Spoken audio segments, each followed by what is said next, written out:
तो बहुजन समाजवादी पार्टी एक बार फिर से राजस्थान के मैदान में अपने खिलाड़ियों को उतार रही है। पिछले चुनाव में बसपा के 6 विधायकों ने जीत हासिल की और रिजल्ट के बाद इन सभी को सीएम अशोक गहलोत ने अपने साथ कर लिया। एक बार फिर से पूरे जोश के साथ अब तक 12 कैंडिडेट रण में उतर चुके हैं।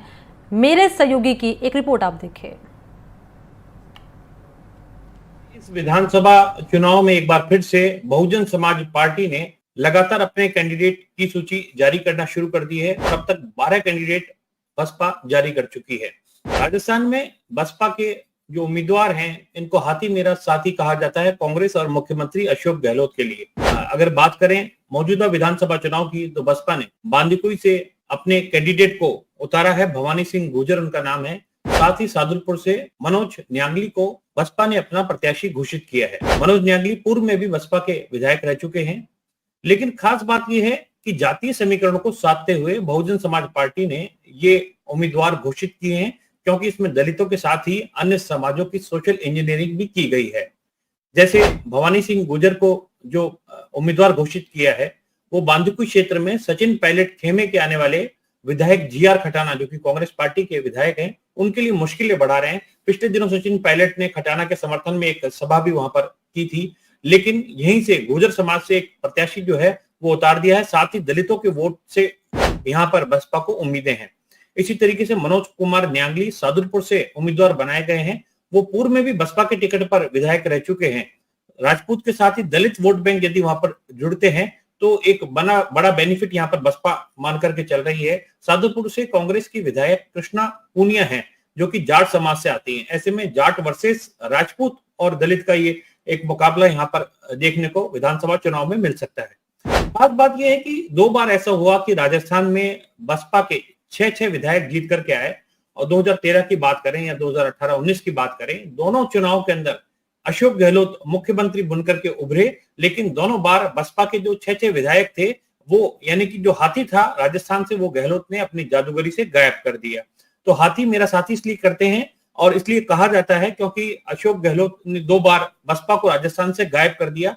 इससे बसपा सुप्रीमो बहन कुमारी मायावती खासी नाराज भी दोनों बार हुई थी, और उन्होंने ये तक कह दिया था कि एक बड़ा धोखा किया है। जबकि इस बार बसपा जो है वो बाहर से समर्थन गहलोत सरकार को दे रही थी, लेकिन 100 विधायक होने के बावजूद जब 6 विधायक बसपा के कांग्रेस के अंदर आ गए, तो राजस्थान विधानसभा अध्यक्ष की ओर से इस विलय को पूरा, क्योंकि यहाँ विधायक दल विलय हुआ था, तो उसको कांग्रेस में जो मर्जर हुआ, इसको मंजूरी विधानसभा की ओर से दे दी गई और विधायकों की संख्या 106 हो गई थी।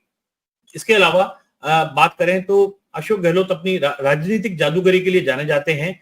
बसपा के विधायकों को मिलाने के साथ ही उन्होंने इन विधायकों को पदों से भी नवाजा। जैसे राजेंद्र गुड़ा जो हैं, उनको राज्य मंत्री का पद दिया गया। उसमें होमगार्ड समेत सैनिक कल्याण और अन्य विभागों के राज्य मंत्री का पद था। जोगेंद्र सिंह अवाना जो विधायक हैं, उनको भी उन्होंने देवनारायण बोर्ड का अध्यक्ष बनाया। इसी तरीके से अलग अलग जो विधायक हैं, उनको बोर्ड आयोगों के अंदर उन्होंने चेयरमैन या फिर उपाध्यक्ष का पद दिया। तो इस तरीके से सियासी समीकरण साधे गए। लेकिन राजेंद्र गुड़ा कहीं ना कहीं नाराज थे, और वो राज्य मंत्री पद से संतुष्ट नहीं थे और चाहते थे कि कैबिनेट मंत्री मुझे बनाया जाए। सचिन पायलट खेमे में उन्होंने बाद में आ गए सचिन पायलट खेमे में, और गहलोत सरकार के खिलाफ भ्रष्टाचार के आरोप लगाए। विधानसभा में भी लाल डायरी का उन्होंने जिक्र कर दिया, जो उनके लिए गलफात बना, और आखिरकार उनका जो मंत्री पद है वो छीन लिया गया।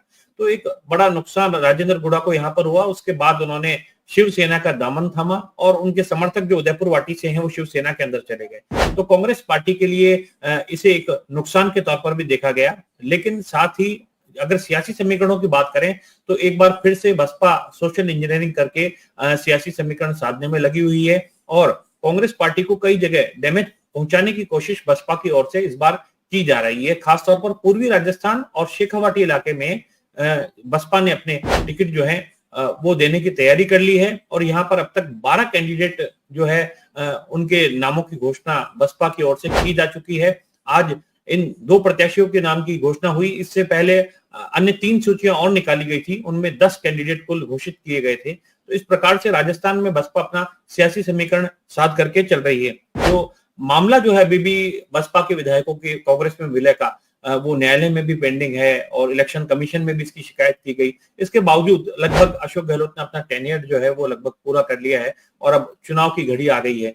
लेकिन बसपा जो चाह रही थी जिस तरीके से विरोध दर्शाना और जताना जनता के बीच में, वो मजबूती से नहीं कर पाई और आगामी विधानसभा चुनाव में इस पूर्वी राजस्थान के अंदर और शेखावाटी में यहीं पर अब तक बसपा ने टिकट डिक्लेयर किए हैं। कांग्रेस और बीजेपी दोनों प्रमुख पार्टियों के अलावा अन्य जो दल हैं वो भी राजस्थान में लगातार सक्रिय हो रहे हैं और बहुजन समाज पार्टी है वो तीसरी पार्टी के रूप में उभर करके 2 बार बड़े रूप में सामने आ चुकी है।